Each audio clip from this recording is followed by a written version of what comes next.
In this video, you'll learn the benefits of an inclusive organizational culture and 2 of 5 ways to create an inclusive culture.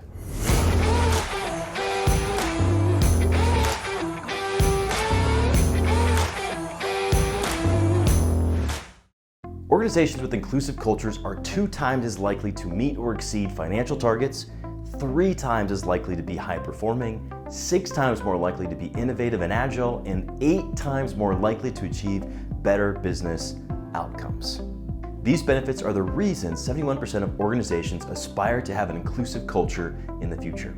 Yet, many organizations are only still aspiring and have not made significant strides to cultivate an inclusive culture.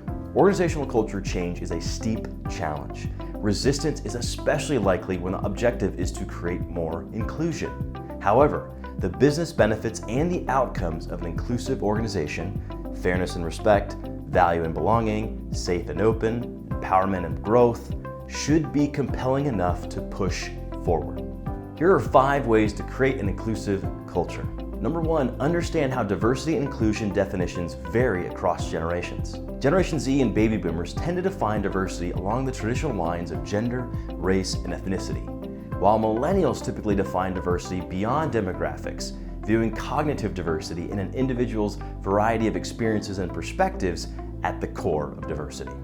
Millennials also view inclusion as fundamental to the way a company does business, more so than previous generations. While demographic and social identities are important, the ultimate competitive advantage of diversity and inclusion lies in the diversity of thought, or the cognitive diversity of the organization. Cognitive diversity creates a wellspring of creativity, enhancing innovation by 20% and reducing risk by 30%. In addition, defining diversity and inclusion in the broader context of cognitive diversity is likely to accelerate the organization's adoption of the inclusive initiatives.